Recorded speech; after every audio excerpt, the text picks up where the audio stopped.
guys, I want to show you all a great example of what happens when a pond is properly designed and has good maintenance to keep it up and keep it going. This pond that's behind me, we showed up for a full clean out today, and I got here and it was surprising to find it looks like it was cleaned last week. There's a little bit of growth on some of the rocks, but not bad at all. And so we're actually not going to be cleaning the pond, just the wetland and the filters and the pump today. What's incredible about this pond is how many fish that she has in this pond, probably 5 or more times more than what you would expect for a pond this size. And they used to struggle with dirty water and not being able to see their beautiful fish at all until we came in and we were able to add a wetland filter. Now it's crystal clear water year round in 100% full sunlight. I hope you all enjoy this video of watching us clean this pond and get it back up and ready for the season. All right, so we are here at this beautiful backyard and about to get started on a clean out. So this is a pond that we have done some remodeling to over the years. And so right here we have an intake bay.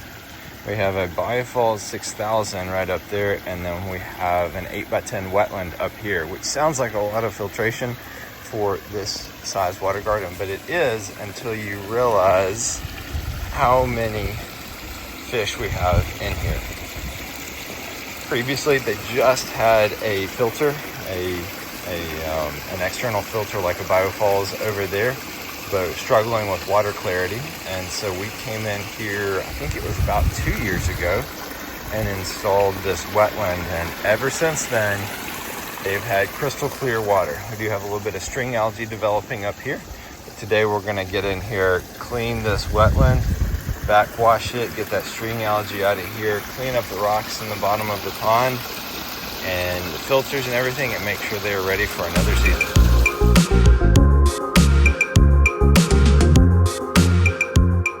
All right, so this right here is an aquascape style intake bay.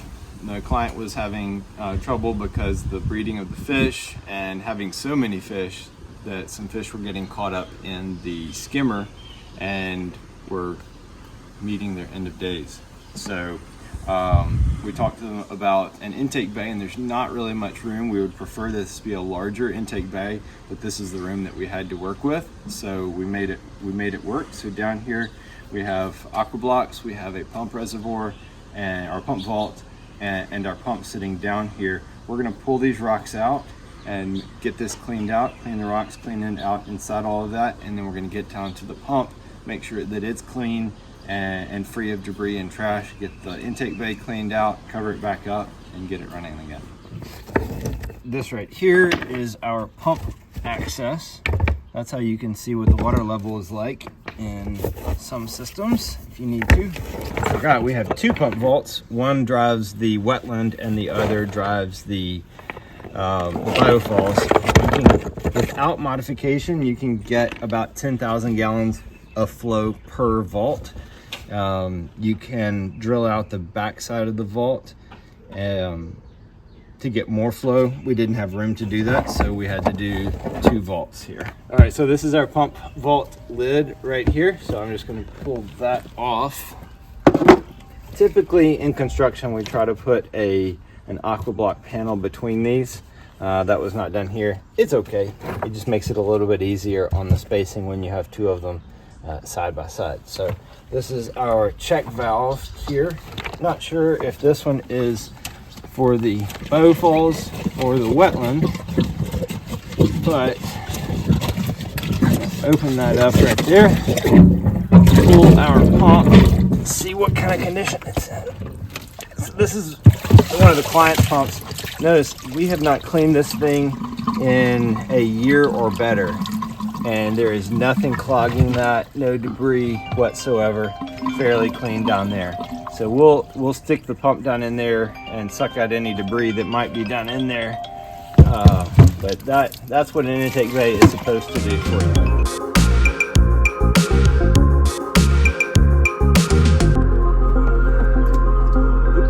That's the Biofalls.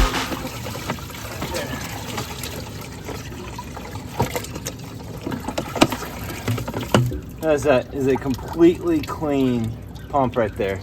and that hasn't been touched in over a year. So that's how it's supposed to be done. She did say that it didn't flow as well. We're gonna check the nipple on this connection right here to make sure that it got cut off on the excess portion and is not unnecessarily reducing the available volume flow. So I'm just going to loosen that clamp here. Pull that out.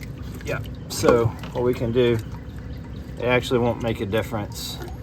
Well, we won't worry about it because the inside diameter is the same along there, but we'll look and see if there's anything that can be done to remedy that.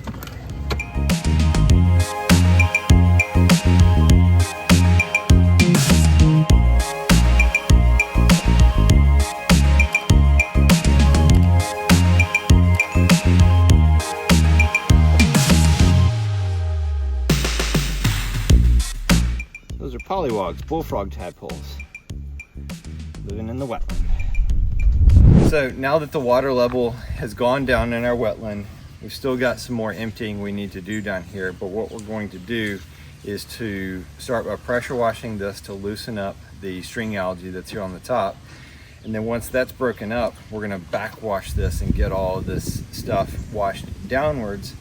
There's a centipede that's perforated that runs along the length of this wetland, and it is tilted slightly down to the sedimentation chamber at the end, at the bottom of our snorkel, at the end of the centipede where those two intersect. So as we wash all of this stuff down, using that same water, it's gonna pull all that stuff down through the rocks and gravel, down into the bottom, and we'll be able to then pump all this trash out of here. Initially, we'll start using this water just to wash it down. As it starts to make its way down, we're gonna switch and start using water that we've pumped out of the pond, because we don't want to recirculate that dirty water back through the wetland, because that would defeat the purpose. As we get ready to pressure wash this, one thing that we're going to need to do is to take care of these lilies, because we don't want to obliterate all of her beautiful lilies that she has growing in the pond. And although they would come back, we don't want there to be a big delay on that.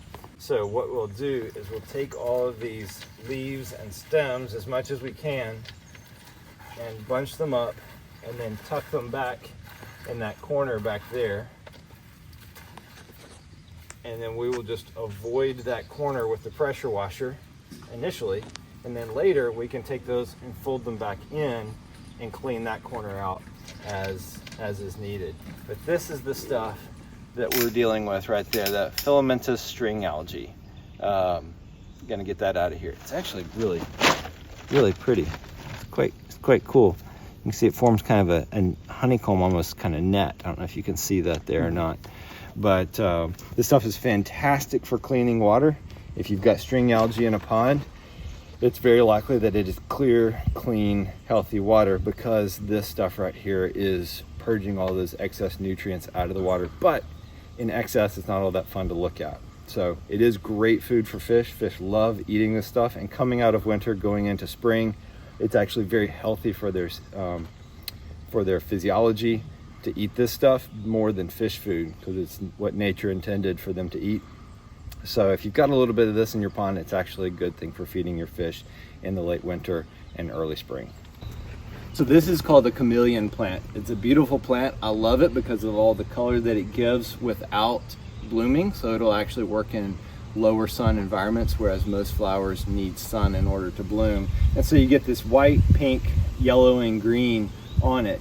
It can be, however, very aggressive. And so this has been placed in this pot loose, but as I pull that pot out, you can see there's still a considerable amount that's left. And this would eventually make its presence known throughout her flower beds and throughout the pond. And we want chameleon plant here, but in moderation. So we're actually gonna pull out hopefully all of these roots, and we're gonna put this pot in our aquatic lily planter from Aquascape. And this will help us to keep this plant contained without taking over the wetland and without taking over her flower beds.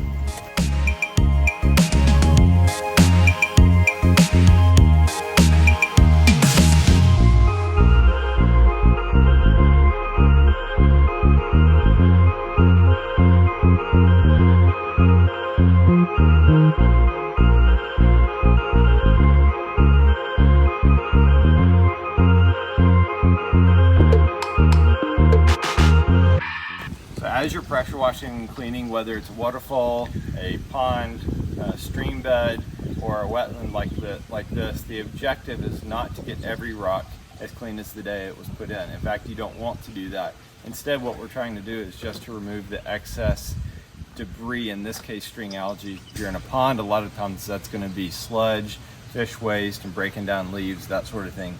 In this case, like I said, it's string algae. We're just trying to knock the big loose stuff off the rocks, because living underneath that is our beneficial bacteria. And so we're not trying to strip it, we're not trying to make it spotless, we're just trying to clean it up, generally to take back that heavy organic load and reduce it.